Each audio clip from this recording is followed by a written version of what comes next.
हो रही है, इतना ज़्यादा इसके ऊपर जो है बहसबाजी हो रही है, क्यों कुछ विरोधी दल इसका विरोध कर रहे हैं। इन सब चीज़ों के बारे में जानेंगे आज के इस वीडियो में, और जानेंगे कि ये जो नया संसद भवन है ये क्या है, सेंट्रल विस्टा क्या है, और आजकल एक और भी बहुत नया शब्द जो लोगों के जुबान पे चल रहा है, सेंगोल। ये सेंगोल क्या है, तो इन सभी चीज़ों के बारे में आज के इस वीडियो में बात करते हैं।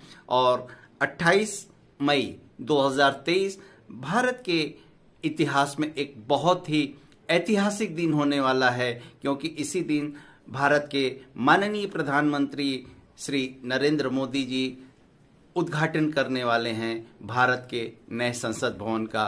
तो क्या है इसका पूरा, क्यों नया संसद भवन बनाने की ज़रूरत पड़ी, क्यों पुराना संसद भवन होते हुए भी नया संसद भवन बनाने की ज़रूरत पड़ी, ये सेंट्रल विस्टा क्या है, सेंट्रल विस्टा क्या है, और इसके साथ ही साथ जो ये सेंगोल शब्द का क्या महत्व है, क्या है, इन सब चीज़ों के बारे में आज इस वीडियो में हम लोग पूरे डिटेल के साथ बात करेंगे। लेकिन आइए उससे पहले एक झलक देखते हैं हमारे नए संसद भवन का।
देखा दोस्तों, संसद भवन, एक नए संसद भवन का एक शानदार नज़ारा, जो कि सेंट्रल विस्टा का ही एक पार्ट है। अब सेंट्रल विस्टा कहते क्या है, जो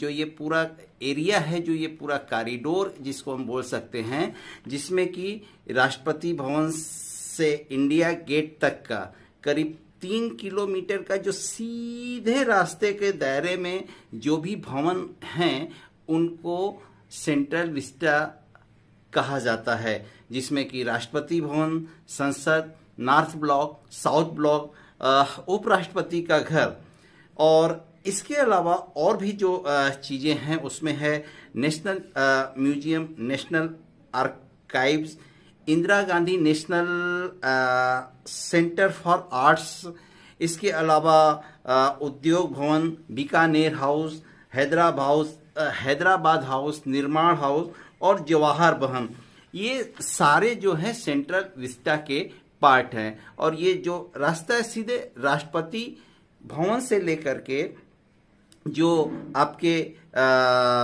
इंडिया गेट तक का जो एक सीधा रास्ता जाता है, उसके अगल बगल जो दोनों और जो भवनें हैं उनको जो है सेंट्रल विस्टा के अंतर्गत माना जाता है, या उस एरिया को सेंट्रल विस्टा कहा जाता है। आइए दोस्तों, अब नए संसद भवन के कुछ खास विशेषताओं के बारे में बात करते हैं। तो सबसे पहली बात ये मैं बता दूं कि इसको बनाने में करीब करीब 861 करोड़ 862 करोड़ रुपए का खर्च हुआ है।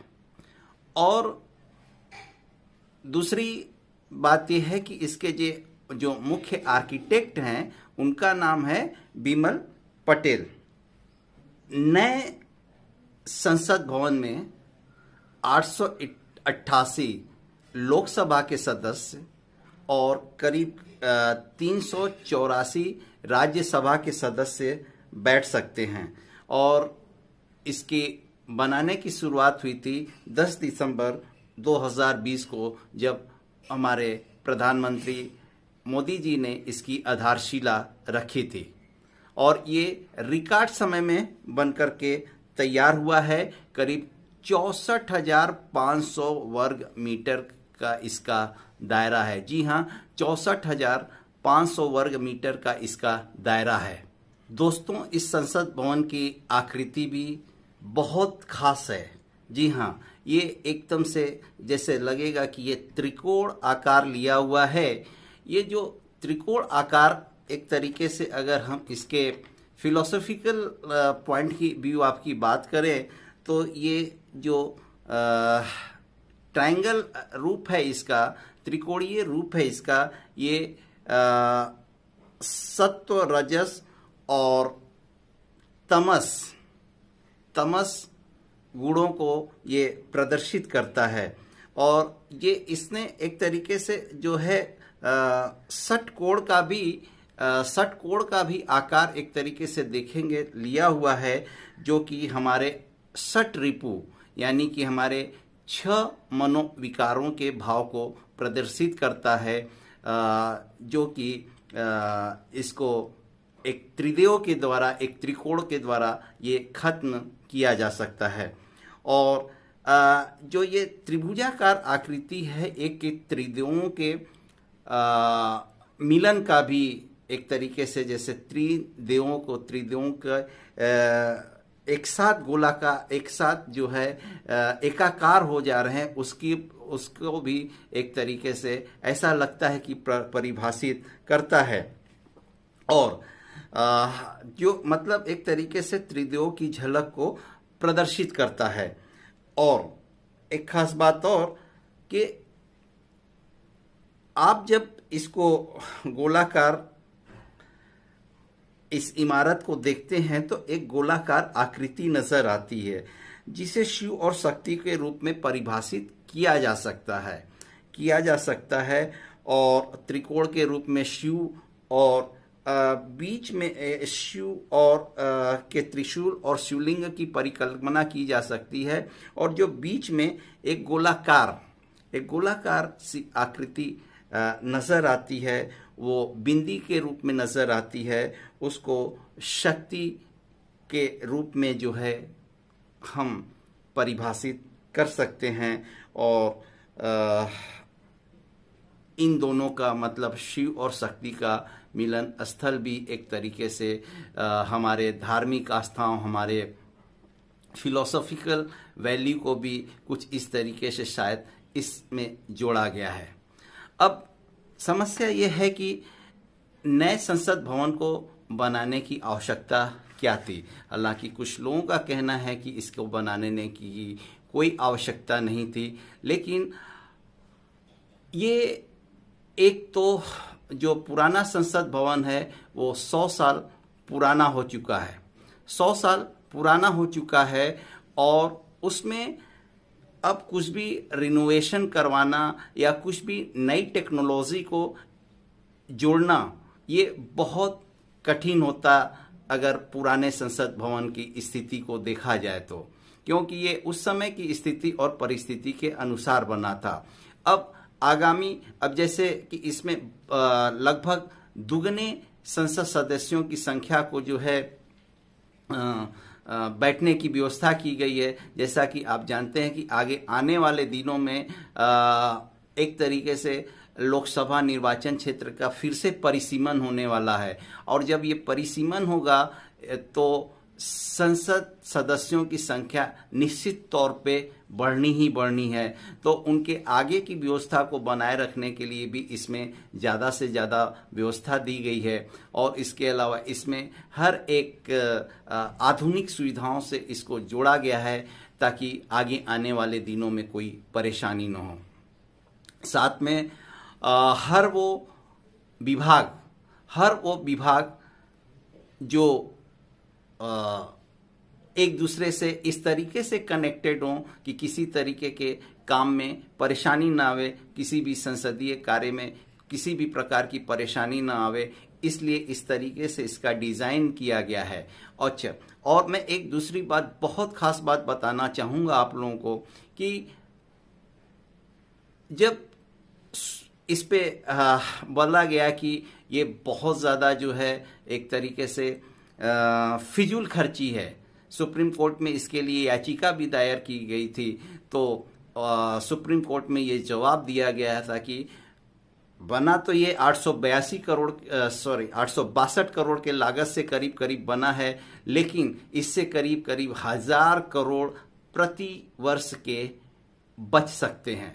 वो कैसे बच सकते हैं इसका कोई मेरे पास एग्जैक्ट आइडिया तो नहीं है, लेकिन जैसे मैंने कुछ व्हाट्सएप ग्रुप में कुछ मैसेज मैं आपको अभी दिखलाता हूँ साइड में, कि कुछ व्हाट्सएप ग्रुप में कुछ ऐसे मैसेजेस चल रहे थे जिसके आधार पे हम लोगों को ये कोई ऑफिशियल इंफॉर्मेशन तो नहीं है, लेकिन जो व्हाट्सएप ग्रुप के जो सोशल मीडिया के प्लेटफॉर्म पे जो मैसेजेस चल रहे थे उसके आधार पे मैं आप लोगों को ये बताना चाहूँगा कि और वो मैसेजेस मैं साइड में आपको शो कर रहा हूँ अभी।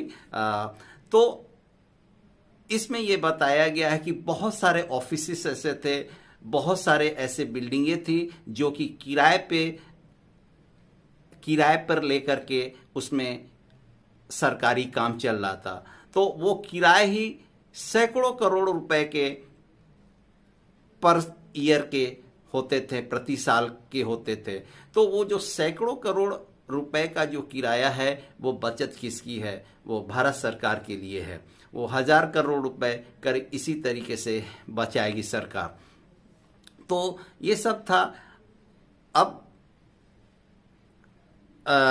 कुछ विरोधी राजनीतिक पार्टियां जो हैं, जो कुछ विरोधी दल हैं, वो इस उद्घाटन का जो है बहिष्कार कर रही हैं, विरोध कर रही हैं। वो उनके अपने राजनीतिक नफा नुकसान है, उनको बीच में अपने को नहीं पड़ना है। लेकिन इस दिन एक और खास चीज होने वाली है, एक और खास चीज होने वाली है, वो है जी हाँ दोस्तों, वो है सेंगोल की स्थापना। अब आइए जानते हैं कि ये सेंगोल क्या है इस वीडियो में आगे।